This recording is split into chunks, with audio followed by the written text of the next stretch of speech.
What follows are 4 actual cases, not hypotheticals. This case happened right here in Queensland in 2000. It remains one of the most well-documented examples of an industrial control system sabotage in history. Vitek Bowden worked for Hunter Watertech, an Australian firm that installed a SCADA, supervisory control and data acquisition system, for the Maroochy Shire Council, the kind of software that controls physical infrastructure like sewage pumping stations via radio signals. Bowden knew the system inside and out because he helped build it. He applied for the job directly with the council, they knocked him back, so he decided to get even with both the council and his former employer. He packed his car with stolen radio equipment and a laptop, and over a 2-month period drove around the area on at least 46 separate occasions, issuing unauthorized commands to the sewage equipment. He disabled alarms at pumping stations and ultimately caused 800,000 litres of raw sewage to spill into local parks, rivers, and the grounds of a Hyatt Regency hotel. Marine life died, waterways turned black, and the smell was so bad it drove away residents and tourists. He was eventually caught when a police officer pulled him over for a routine traffic stop after one of his attacks. A judge sentenced him to 2 years in prison and ordered him to reimburse the council for cleanup costs. This became the first widely known case of someone maliciously attacking a critical infrastructure control system, and it came from an insider who was never a direct employee of the victim organization. This is a textbook IT sabotage case with a critical infrastructure twist. A few things worth noting for your organization. The insider was a third-party contractor, not an employee, but he had a detailed knowledge of and physical access to the system he attacked. His access should have been formally revoked when the contract ended. It wasn't. The attack exploited weak authentication on a wireless control system. No credentials were required to issue the radio commands. Early anomalies went undetected for months before the pattern was identified. The NIST analysis of this case found that basic access controls, account management, and wireless authentication standards, had they been in place, would have either prevented the attack or detected it far earlier. The lesson isn't just about disgruntled workers. It's about what happens when access isn't properly managed, when someone leaves. This case involves a software engineer at a large organization who was passed over for a promotion. A month later, his team was downsized. He started quietly looking for a new job, but before he left, he decided to do some damage on his way out. During a 60-day post-termination review, investigators discovered something alarming. The engineer had embedded a logic bomb inside the company's Active Directory, the system that manages all user accounts and access across the organization. The script was designed to delete an entire user database the moment his own account was removed after termination. If it had gone off, every employee would have lost access to every system at once. Here's what made this case especially striking. He used generative AI tools, including a Chinese-based AI platform he deliberately chose because he thought it would be less monitored, to help him write the malicious code. He also socially engineered a junior member of the cybersecurity team to get access to a penetration testing report that contained a domain password, which he then used to deploy the script to a live server. Investigators found the script before it triggered. The engineer was terminated, and his account was revoked before the logic bomb could execute. What this tells us. This case shows that the insider threat landscape has changed. A few key takeaways. AI tools have lowered the technical bar significantly. This engineer used publicly available generative AI to script an attack that previously would have required advanced expertise. Socially engineering doesn't have to be sophisticated work. A junior employee who wasn't sure how to say no handed over the credentials that almost brought down an entire organization. Behavioral signals were present well before the attack. Disgruntlement after the missed promotion, increased AI usage, unusual virtual machine activity, all of these were detectable in retrospect. Post-termination monitoring is critical. The attack was only caught because the organization had a process to review activity in the last 60 days after someone left. The speed at which this person was able to develop and deploy a sophisticated attack using AI as a co-pilot is a sign of where insider threats are heading.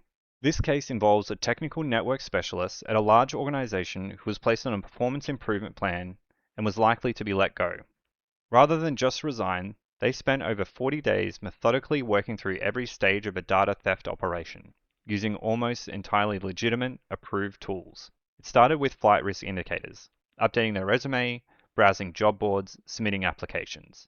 At the same time, they started using AI chat tools, ChatGPT, Claude, Grok, to research how to exfiltrate data without being detected.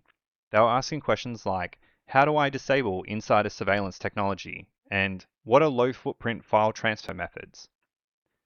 They tested the organization's defenses methodically, pinging servers to confirm access, checking whether IPv6 traffic was monitored, it wasn't, and identifying gaps in the security infrastructure. They then aggregated sensitive data into a hidden directory, transferred it via FTP, which wasn't subject to the same inspection as HTTP traffic, and then ran sdelete to overwrite and destroy the local files, trying to cover their tracks. The organization's security team had been monitoring from early on, but chose to observe rather than act immediately to understand the full scope. They preserved the evidence before deletion, confirmed the exfiltration, and the insider left the organization, but with a forensic trail that documented everything.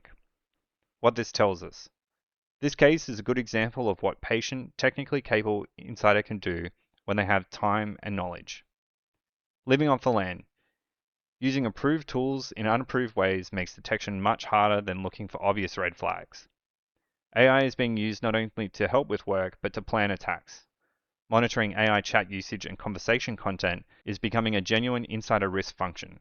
Security gaps like unmonitored IPv6 traffic and uninspected FTP connections are exactly what a motivated insider will find and exploit.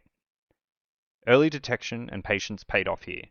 The organization caught the behavior early, but waited, gathered evidence, and responded deliberately. The lesson. Flight risk indicators are a starting point, not a conclusion. When they're combined with security research queries and unusual technical behavior, they become a much more serious signal. This case isn't about a single disgruntled employee, it's about a coordinated, state-sponsored program to infiltrate organizations from the inside. North Korea, DPRK, has been deploying highly skilled IT workers to obtain remote employment at organizations around the world under false identities. Their goal is to generate income for North Korea's weapons program while also gaining access to sensitive systems and data. US authorities have indicted dozens of individuals involved in this scheme, and DTEC's investigations have confirmed active operations in Australia and Europe, not just the US. How does it work? A DPRK operative or network of operatives applies for a remote IT role using fabricated credentials and a false identity. They pass interviews using live video manipulation tools that can place a different face on camera. Once employed, multiple workers may share the single role, working in shifts to maintain productivity levels that would be impossible for one person. They use anti-screen locking utilities, remote access tools, and KVM over IP devices to control laptops remotely from overseas. Inside the organization, they look like high-performing remote employees, but they're also accessing banking and cryptocurrency sites to launder payments, probing systems for vulnerabilities, and in some cases moving laterally into connected organizations using VDI access they've been granted. Key warning signs that have been observed include working hours that span days without breaks, unusual volumes of remote access tool usage, multiple online identities being created on corporate devices, and a conspicuous absence of normal casual web browsing and personal communication you'd expect from a genuine employee. What this tells us. This case expands our understanding of what an insider can be. A few important takeaways for Australian organisations. The threat of foreign interference isn't abstract. DPRK operations have been confirmed across Europe and Asia Pacific region. Any organisation hiring remote IT workers is a potential target. Standard background checks are not enough. These operatives use fraudulent credentials, manipulated profile photos, and proxy identities that can pass basic screening. Third-party contractors and remote employees need the same scrutiny as full-time staff, sometimes more. The onboarding gaps that make remote hiring convenient are exactly what these operations exploit. Behavioral indicators matter as much as technical ones. The pattern of excessive hours, no personal device usage, multiple identities, and invasion of camera use are all human signals that technology-only approaches will miss. The CISC guidance on insider risk for Australian critical infrastructure specifically calls out foreign interference as a key threat vector. If your organization hires remote technical staff, this case is worth taking seriously.